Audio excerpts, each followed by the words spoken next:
My name is Josh Tolley. I'm a database nerd. I live in the middle of nowhere. Have a couple of cows and a bunch of chickens in my backyard, and I make lousy noises at the county commission and occasionally work on databases and stuff. And it's still decided it might not work. We shall see. You got it covered one way or the other? We're good. We're all right. We'll keep going.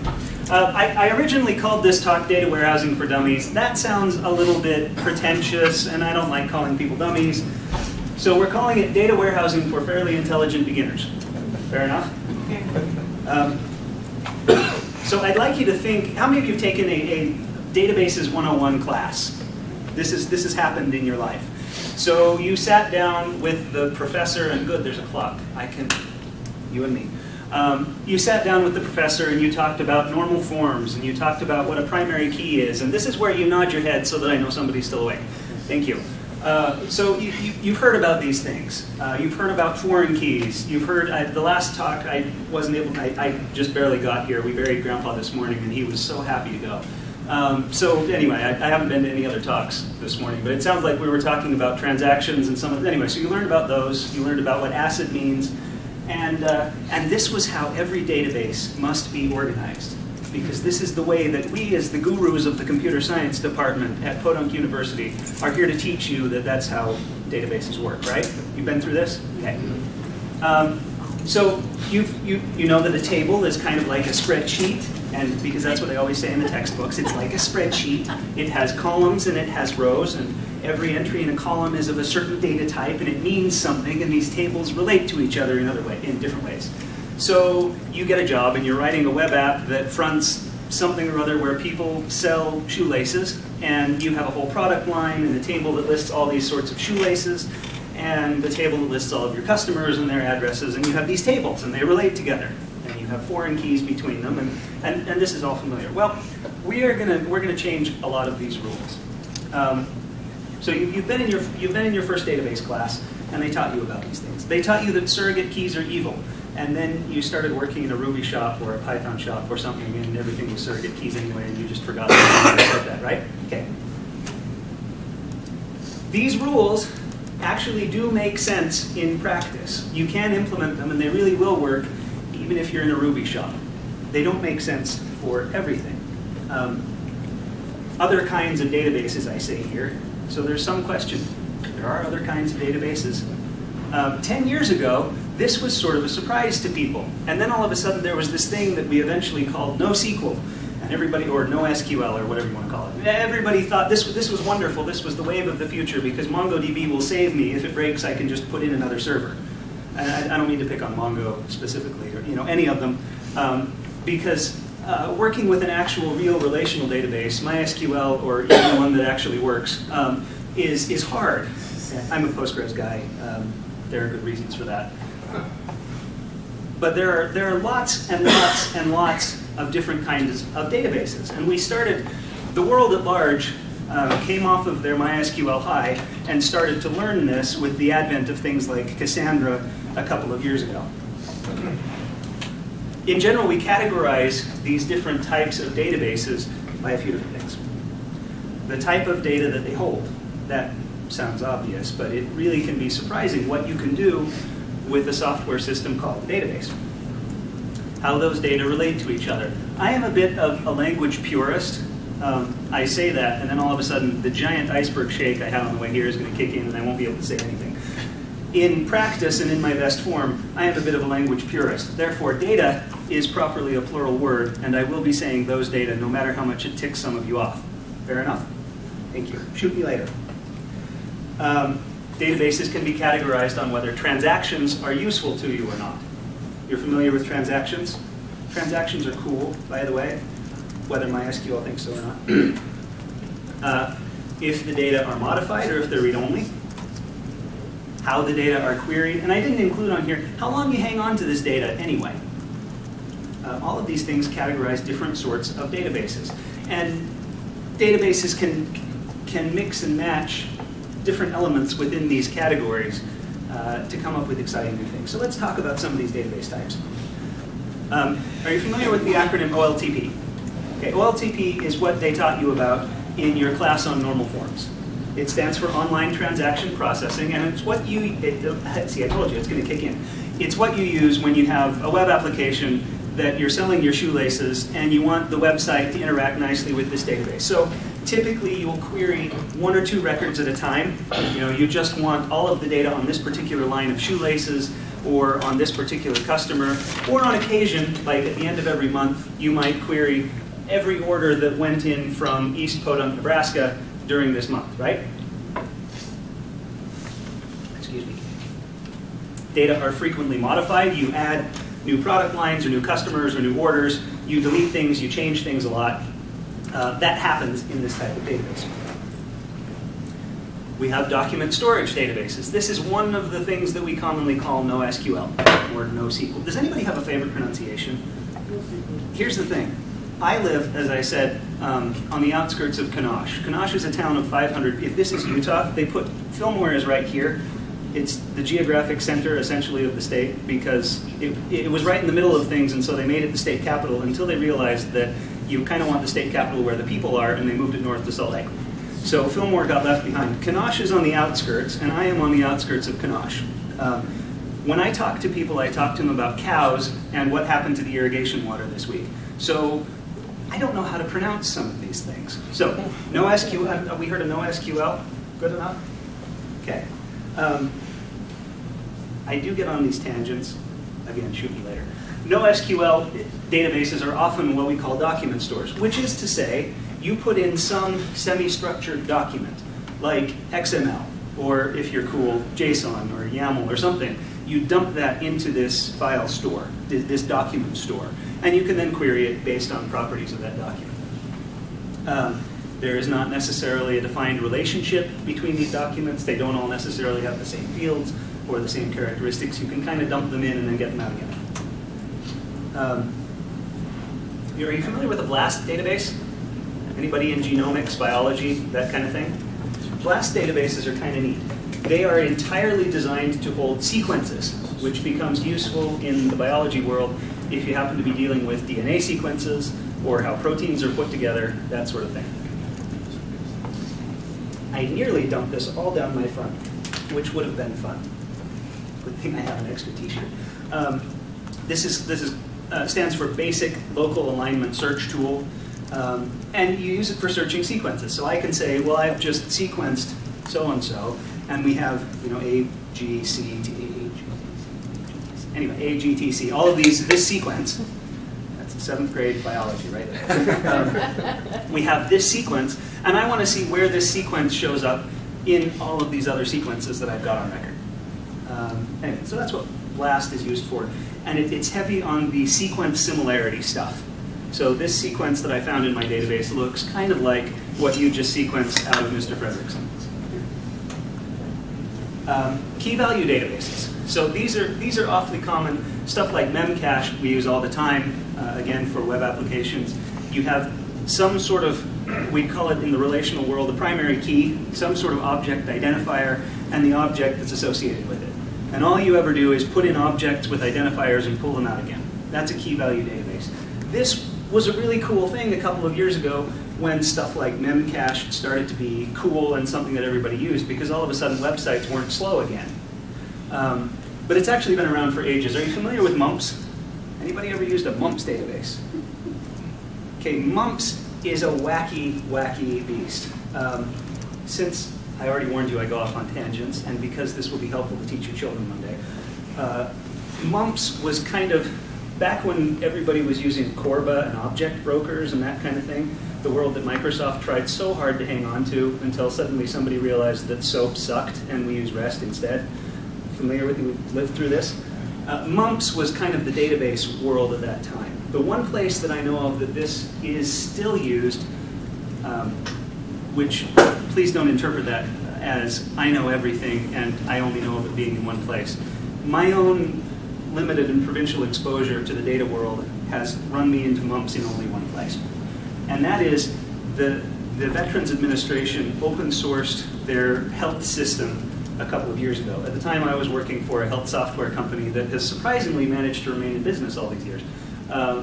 And I figured that I ought to get to know this new competitor that the government was pushing. it was based on a mumps database. So mumps is a key-value-based database based on the M language.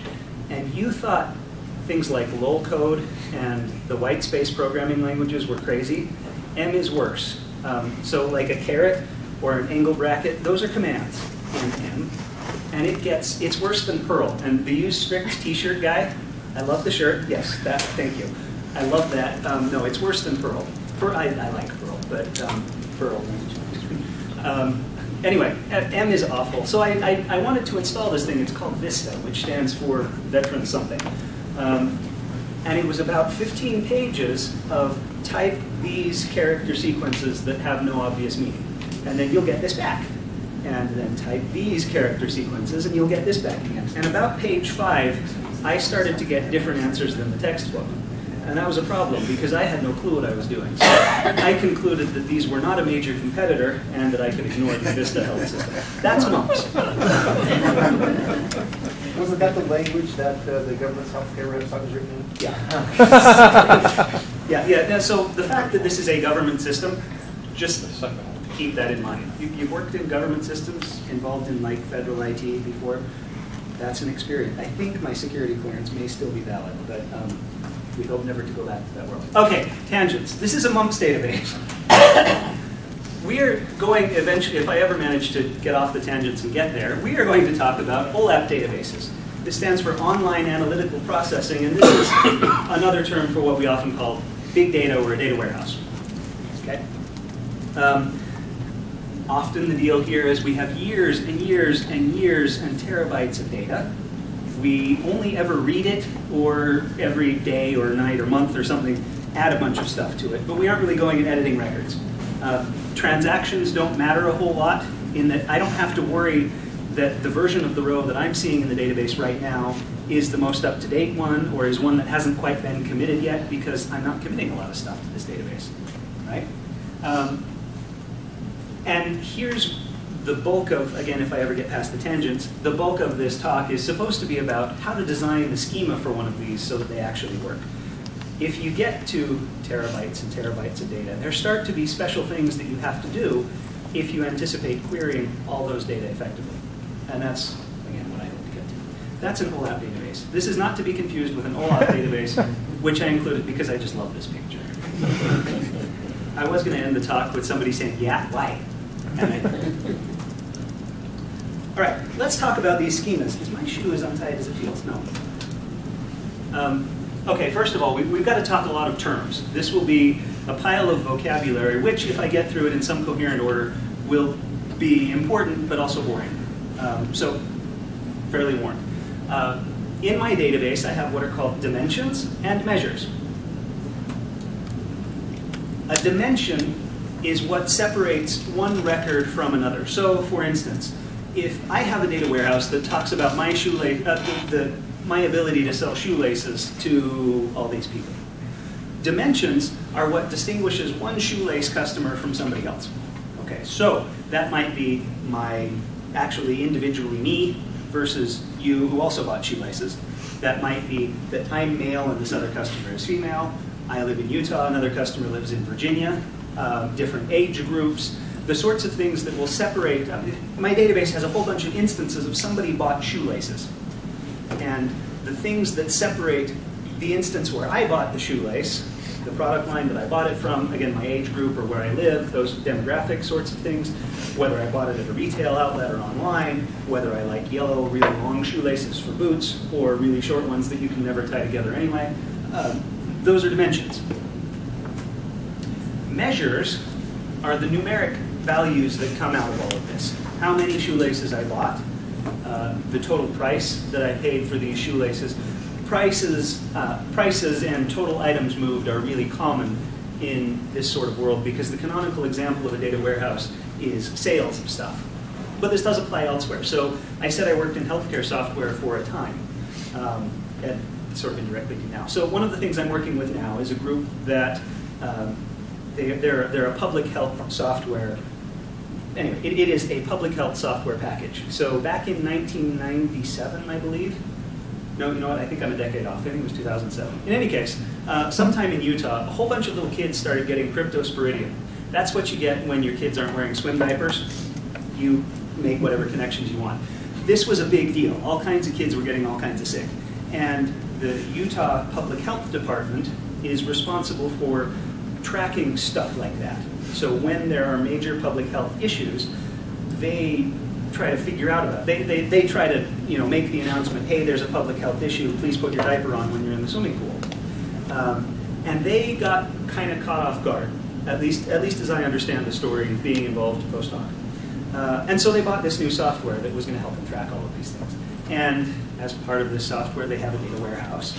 And so one of the things that we can track in the data warehouse, getting back to this definition of what a measure is, might be things like when somebody comes in with cryptosporidium, or when you show up at the doctor with gonorrhea or tuberculosis or whatever. They investigate this to figure out where you got it so that they can stop everybody else from getting it, right? So if the 1921 flu comes back, was it 1921, 1918, something like that? 18? Thank you. If that flu comes back, they want to find out about it fast, and they want to stop it, so they'll investigate when somebody shows up with the flu. So one measure that we might look at in this data warehouse is how long the investigation took. How long it took between the first contact with somebody with the disease before the investigation started. How long it was between the time that person started feeling symptoms and person showed up at the doctor. Or, for that matter, how many people in the state actually have gonorrhea. Do you want the real numbers? Because I can't get Unfortunately. That's a measure. So numeric data, typically, continuous, you're familiar with continuous versus discrete variables. Continuous ones can have any value within a range. Discrete ones have a set of values. Basically, if you have a discrete value, that's probably a dimension. If you have a continuous value, that's probably a measure. Okay, we're just defining vocabulary here. So here's a basic simple sales database. Region and date might be our dimensions. I just said continuous versus discrete, and the discrete ones are probably dimensions. Date in a data warehouse sense is often a discrete value because it often doesn't matter down to the millisecond exactly when I bought the shoelaces. It might help to know that it was 8 o'clock in the morning versus 4 o'clock at night, maybe. Anyway, those are often, region and date would often be dimensions, price might be a measure. Okay, that bit of vocabulary I will move away from. In my database, I will have two types of tables, which are called fact tables and dimension tables. A dimension table holds dimensions, very good. So, for instance, if a dimension includes demographic data about me, in a dimension table designed to hold customers, I might be so specific as to hold the customer name, but I will probably hold the customer address.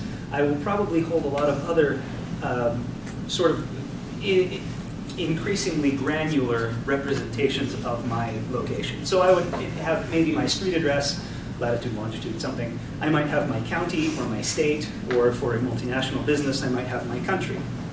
And that way, if I'm interested in dividing up data based on this particular location dimension, I can easily do it based on whether I live in Salt Lake City or Fillmore, or whether I live in Utah or Virginia, that kind of thing. Does that make sense? Okay, this is where we keep nodding again. Thank you. I appreciate it. You strict guy, I'm looking at you.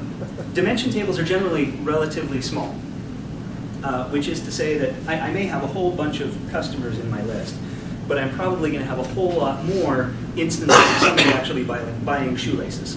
Right? Hopefully there are repeat customers around here. Okay, so dimension tables are relatively small.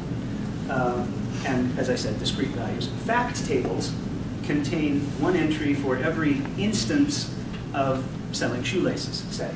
So every single order that comes in might show up in a fact table. This can get really big. So this would be maybe 10 years of shoelace selling. If you're getting this excited about selling your shoelaces, you're probably a better man than I am. But the fact tables have all of these measure values, these numeric measure values, and foreign key links back to all of the dimension tables. Does that make sense? So there's this one central table in the middle that's my fact table and links to all of these different smaller dimensions. Okay, this vaguely makes what we call a star, which is where we get the term star schema that you may hear when we talk about stuff like these databases. I mentioned that sometimes we break these rules. So normal forms need not apply. We don't particularly care about normalizing all of this stuff because our query patterns are different. If I'm trying to update one patient's location in my healthcare database, I just want it in one place, right? I don't want to have to go searching all through the database. That's why we normalize. We keep all of that in one spot. In a data warehouse, I'm not doing that. So in one of these OLAP databases, I don't worry about all these normal forms. A lot of people will tell you, whatever your ORM says, that a synthetic primary key, the ID column with the increasing integer value, is a bad idea. And there are good reasons for them saying that. But here they're a good idea. This is a very good thing to do. And there are some good reasons for that that we probably won't get into just to avoid spending too much time on the weeds. There are a few other sort of tangent topics that become involved at this point, including one that we call ETL, which stands for extraction, transformation, and loading. All of my data are generated within my OLTP database, right? If you're buying shoelaces from my website, all of those data go into my OLTP database. Eventually, if I want them in my data warehouse, I've got to move them there. So that's my ETL process. In a simple thing where there's one OLTP database and one OLAP database, that's an easy thing to do. In other businesses, that can get very difficult.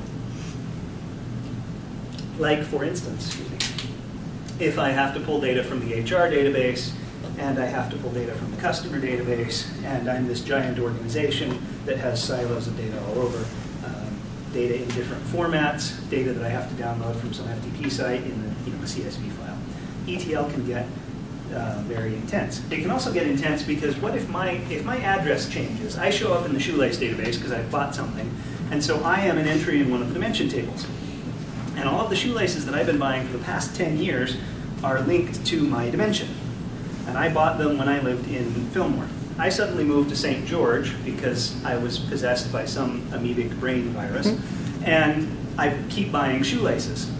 Well, we may need a new entry somewhere in the dimension table for me to link my new purchases to.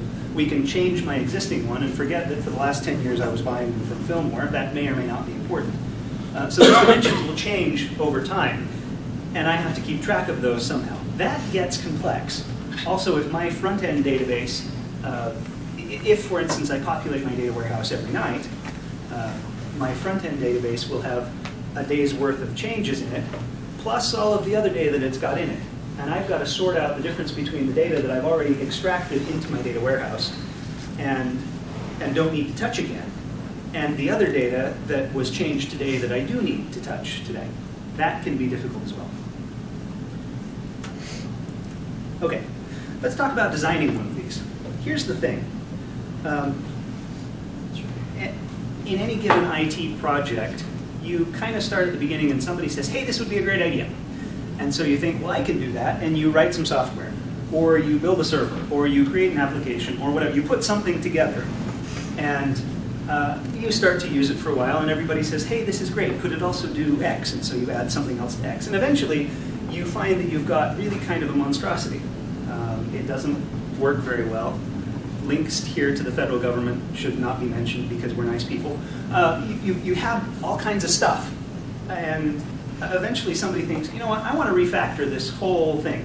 But you can't because people depend on it too much. That's a problem. In order to avoid stuff like that in the case of a data warehouse, where suddenly you have 5 terabytes of shoelace sales that you can't easily massage into some other form or refactor from scratch, the key is to design it right from the beginning. Step 1 is to come up with what we call the grain. So we talk about granular data, fine granularity, and was it gross granularity? The word escapes me right now. But anyway, not fine. Coarse, thank you, coarse. Was that you, strict guy? No. No, that wasn't. Well, they're still cool too. So we talk about the granularity of this data. At some point, if I'm going to design a database, I need to figure out, if I'm going to design one of these data warehouses, I need to figure out exactly what data I want to get out of the data warehouse. Okay? One of the advantages of an OLTP database, like we're all used to normalizing and having primary keys and whatever, is that you can really answer any question that you want about the data that are in there. You have all of the data about your product lines, and you have all of the data about your customers. Well, theoretically, maybe your application is broken and you've forgotten how much somebody paid for this order 10 years ago. That happens. But you can answer any of these questions. If you want to answer a question about 10 years worth of data, it might take a while to troll through all of these 10 years worth of data in your OLTP database, but you can do it. The problem with the data warehouse is that you can't. And the reason for that is the data sizes are so large that it's just not feasible at this point to create a database that will answer every question efficiently with that much data. Does that make sense? You have to figure out what sorts of questions you're going to be answering. So we call this the grain. So this might be, maybe you want to answer questions about customers' buying habits. So repeat customers, customers by location, customers by age group. You want to ask questions about your customer base and what they're buying. That would be great. At some point, you have to describe exactly what one entry in your fact table means, so that you know exactly what questions you can answer about your database. So, for instance, one of the things that a bank might want to know is when somebody comes in and withdraws a bunch of money, or somebody comes in and deposits a bunch of money, or when somebody comes and creates a new account, they might want to be able to ask their data warehouse questions about new account creation or major withdrawals. I can't design a fact table that will answer all of those questions. I was going somewhere with that, and it suddenly escaped me, and you can blame the iceberg. Another sort of question the bank might want to ask is, how much money does it have on hand at the end of every month? That's a totally different type of question than who is creating new accounts, right? Both are useful to the business, both are important, but they're two very different questions. So a bank in this case might have two totally different stars, two totally different sets of fact tables and dimensions. One fact table might record every instance where somebody opened an account, right? Or upgraded an account, or whatever. Someplace where the bank makes money. Another one might be a record, a sum at the end of every month of the bank's total cash on hand, or liabilities, or both. You know, some indication of the state of the bank's finances at the end of some defined time period. So are you saying that it's better to have lots of focused fact tables than a couple kind of grab bag ones? Yeah, it is. And the reason is that you won't get decent performance if you try to make something that's general and can answer every question about all 10 years worth of data. Performance is going to suck. The other reason, in fact, is that most of the time, and we'll get to some of these, most of the time when you're building one of these data warehouses, you're not going to have Joe sitting in his cubicle writing SQL queries on top of this. You're going to have some sort of reporting tool. The reporting tools expect this kind of schema. And I can say from sad experience that if you try to deviate from those rules, your reporting tool will not be your friend. The folks at the support department knew me really well for quite a while, because we were just trying to do things with the schema that you really shouldn't have done, because we failed to make some of these decisions properly in a project that I worked on. Do you think databases like graph databases could simplify this kind of stuff? You said graph databases? Mm-hmm. I don't know for sure. Graph databases are cool, and I didn't mention them in my list of database types. I should have. They're not something I've played with very much. There are other databases, other types of databases, like we talk about column store databases, which really are just your traditional relational database, but kind of modified for big data purposes. I didn't mention some of those either. Those are really cool for this sort of thing, but anyway, getting into those sorts of questions is maybe down in some of the weeds that I didn't intend to visit with this talk. So I haven't used a graph database. I wish I could say I had. I really have no idea if they could answer some of these questions. I don't know how they handle really large amounts of data. I just don't know. Okay, so step one is figure out exactly what your fact table is going to measure.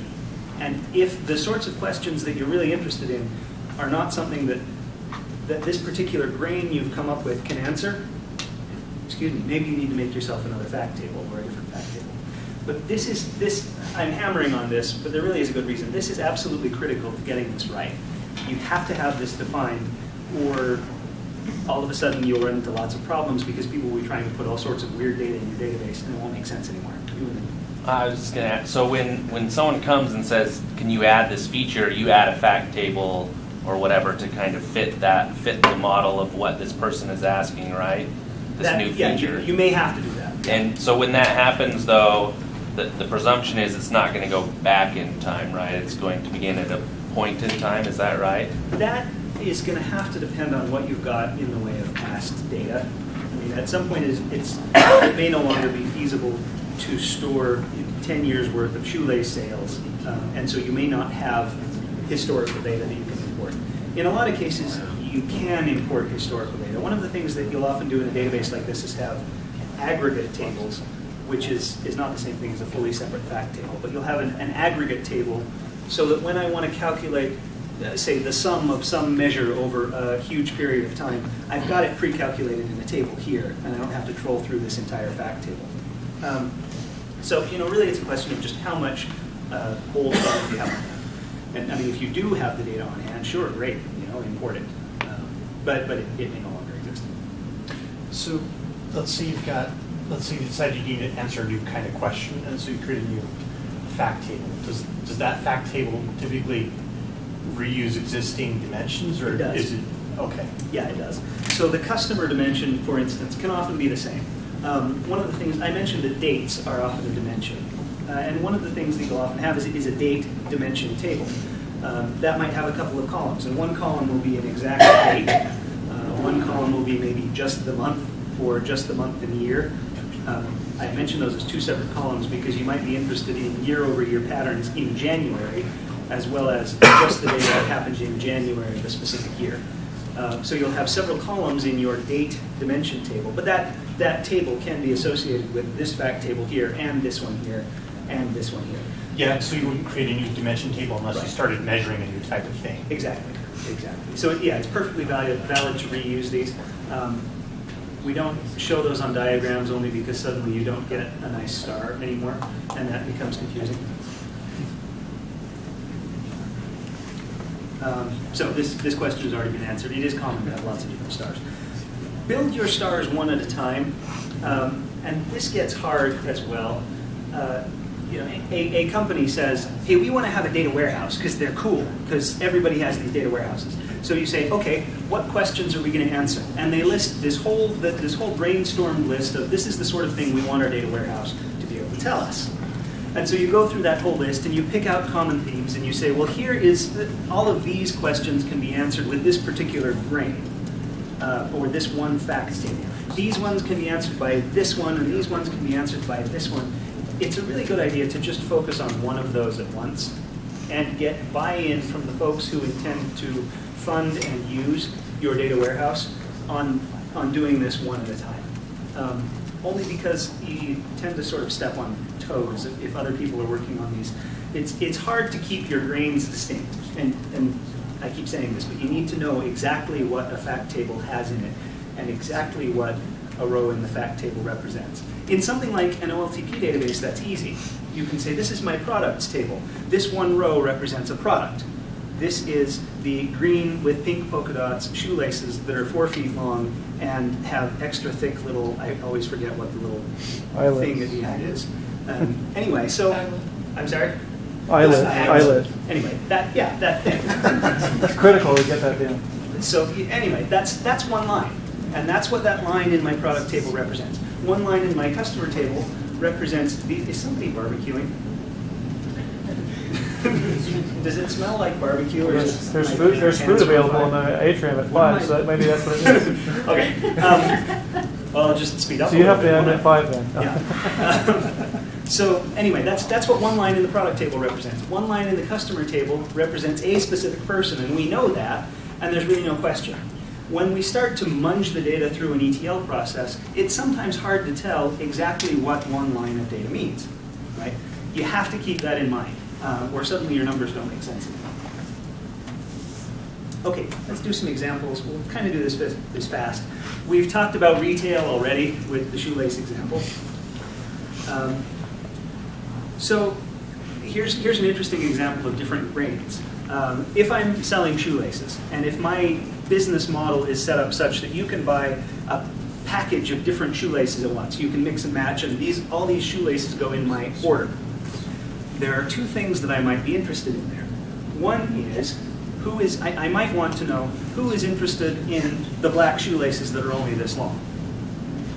So I need to have specifically this ordered item, this actual physical item was one that I purchased on this day from this location for this price. Right? That might be one fact table. We might separately be interested in the total orders. So when I issue an individual order to the shoelace website, and I buy the shoelaces that are this long and black, and the shoelaces that are yellow and this long, and the shoelaces that are striped and really thick. I buy all of those in one order. We might want another fact table that says, I, Josh, I live here, and I bought for this price an order involving maybe 3 shoelaces for a total price. But that fact table does not link to the individual order line items that I bought. Does that make sense? You can't start combining those two into one, because all of a sudden you lose all the performance benefits that you're going to get from having a data warehouse in the first place. Okay? That would be an example of 2 very distinct grains that you might have on 2 very distinct fact tables. A lot of the dimensions would be shared. The date dimension, the customer dimension, and a few other things would be shared. But that would be 2 different fact tables. Exactly. Two very different types of questions are being answered here. I might have another one for my retail sales example, and that would be my monthly inventory. I would say in this location, for this product, this SKU, stock keeping unit, I believe. I don't do retail. I have this many of this item. And I have a new entry that shows up in that database for that item, for that location, at the end of every month. Measures in that case would include the total stock on hand that I have of this thing, maybe their current unit price, maybe other stuff. I don't mention customers here, because customers have nothing to do directly with how much inventory I have on hand. I don't mention also when the truck comes in with a new shipment. That might be another facts table, but that doesn't show up in this one. Fair enough? I mentioned doing healthcare software. Some of the sorts of things that we might include here would be the number of rooms I have available in my hospital, how long somebody stays in there, whether I have actually successfully treated anybody or not. Those data are best kept close to the vest. You need to know what question you want to answer, and you need to be sure your brain answers those questions. Is that font big enough there? Just making sure. The particular slide set that I use calls that the shout style, and I think that's appropriate. Okay, how to look at your, I love the Norman Rockwell theme. I was digging this. Here's how we look at our data. I'd like to go briefly through one tool that I've used for this sort of thing. Nobody told me I had my mouse cursor in the middle of the screen the whole time. That would have driven me crazy had I been here. I have to say I don't have loads of experience with lots of software packages for this sort of thing. I have some experience with some of them, a fair bit of experience with one called Pentaho, and that's the one we're going to talk about. There's all kinds of stuff out there that does this. And like I said, one of the reasons that you really want to stick with a strictly defined star schema is because software like this expects you to have it. And it will complain and it will fight you if you try to do something different. So Pentaho is this commercial software. There's a commercial company with a commercial enterprise version and support contracts. There's also a community version that arguably has less feature. It is less featureful than the enterprise version. It allows a few different styles of reporting, a few different ways of getting into your data. It has an ETL tool. It has a data mining tool. Data mining just is not something I'm going to talk about in loads of detail. It's something I wish I had a lot of experience with, and frankly, I don't. But data mining is where you take a whole bunch of data like this and you try to predict other data that are going to show up in that data set using a lot of exciting statistics. Anyway, it's fun to do if you have a little bit of a calculus bent. I don't have that book anymore. Okay, this is Pentaho. Actually, I really like calculus. I don't have much occasion to use it. In fact, you know what? This is where I was going to try starting the live demo, and I bet that it's not going to work. So we'll just see real quick. And nope, it's not going to work. Good thing we have the backup plan. The backup plan is to show you pictures of Pentaho and let you kind of fill in the details. So this is Pentaho. Pentaho has a few different ways that you can run reports. And this is what we call ad hoc reporting. You can tell because it says ad hoc right there. In Pentaho, we define what we call data sources. This essentially represents every one of your fact tables. So going into Pentaho, I might choose the inventory fact table. And then I click the little next button. And it gives me a list of all of the fields available on this fact table. So maybe this is my fact table. Actually, this would be my fact table because it has measures like MSRP and price and quantity and stuff. This might be a dimension, a product dimension. So I can select, and you can see that I've done this, I can select a few of these different values, drag them over here into a little box. This is really exciting for folks that don't know SQL.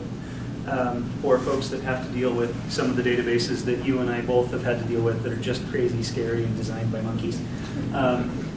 Because you don't have to write the SQL. You don't have to know what all the fields mean. You just have a nice descriptive value here that doesn't have any underscores in it and says this is the product description. And if you want the product description on your report, you drag it and you put it here, and it will show up on your report. Thank you. This is where you will start to see a lot of pain if you don't follow the schema that they recommend. Not that I have experience in that or anything. So you drag a field over there.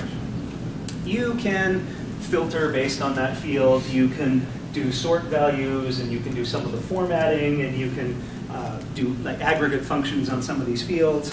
And then you click go, and you get a report back. This report works very well. It's ugly. But that's why we call it ad hoc reporting. This is an indication. This is something you just do on the fly and you can throw away. Pentaho does include another reporting tool, and lots of other software packages include this as well. It's a thick client desktop application. You can do what they call it pixel perfect. So you can draw little pictures and color code, and you can always know that your total price is going to show up right there. And did I just hear someone clapping? So they're getting food before y'all are. Oh. That thing about you can shoot me later, this is start loading. So they have this thick client, and you can do stuff like that, and nice, pretty reports that are all formatted, and you can get mailed out. But this is one style of reporting you can do pretty easily. This gets a little more different. This is called their analysis tool, and this uses something called MDX, which is kind of a SQL-like language. It stands for multi-dimensional expressions. You'll notice that dimension phrase shows up again. The idea is that you can visualize your fact table as, well, it calls it a cube up there. So and in reality, again, the calculus people or the multidimensional geometry people, really it's a hypercube. You have all of these dimensions of your cube. So for instance, the age group is one dimension of your cube, and the location is another dimension of your cube, and whatever. You have all of these dimensions. At the intersection of various, inside your cube, you have little cells that intersect this particular location with this particular age group and this particular product line or whatever, and there's a value sitting there, and that is a measure. Does that make any sense at all? Some of you are nodding. This is good. We'll go on. Essentially, it's the same style of report here. You find a field and you drag it onto something. You make it a column, you make it a row in your little spreadsheet. You can filter things. You do have to be able to speak the dimensions and measures language. But the cool thing about this is what you end up with is a lot of aggregate values. So if what I'm looking for is the total CEO compensation in a particular department, I can look in this particular cell, and I have all of these different, well, there's CEO. So I have all of these different departments, all of these different positions, and I can see the aggregate value of whatever measure it is I've selected fits right there. Does that make sense? I can slice and dice and drill through these. This is really kind of cool, and because the food's awaiting and people are clapping already, or loading, I'm not going to go into loads of detail. This is cool because some of the aggregate data that really becomes important to people. I was talking about this public health database. They want to know stuff like standard deviations. What's the standard deviation for the length of time between when I come in and say, Doc, I think I have gonorrhea, and the time when they've finished the investigation to figure out who I got it from. Just to be totally clear, I do not have gonorrhea. Even if I did, I would not be offering to share. That said, they need to know things like this. And so they can come up with these aggregate values really easily on the fly with this. This gets cool and fun to play with. But again, if your data don't match the schema that this expects, it will fail. Pentaho and any other software that's going to do this has support for things like these aggregate tables that I mentioned, so that it can calculate stuff like this more quickly. This will be able to link into, if you're using Hadoop for like major data, or your document stores, or just a decent database like Postgres, then you can link into all of this stuff. And I think that's the end. So I just want to make sure. You strict guy, thank you. So the Pentaho isn't actually the database, it's just a reporting tool, is that That's correct? correct. Yeah, you And have so- to tell it about the database and how it's structured. Okay, but it could theoretically go on various different kinds of Yes. databases. Okay, Yes. just It's wanted also to an make ETL tool. What? It's also an ETL tool. Yep, it has Oh, an ETL okay. tool. It has, anyway. So I was looking at Pentaho the other day, because right now we have a reporting framework where I have to like go in and change code and send out reports to customers. Something like BERT, maybe. And it's stupid. And Yeah. can I just plug my MySQL connection into Pentaho, put a query, and have an email on the schedule? Is You that can, possible? at least theoretically. I hesitate to make any promises about MySQL, Right. but that's the idea.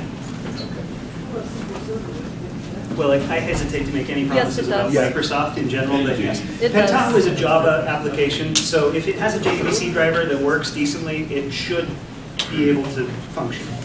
Why don't we just wrap up, and then if people want to ask questions individually, they can. Great. Cool. Great. Thank you very much. Thanks.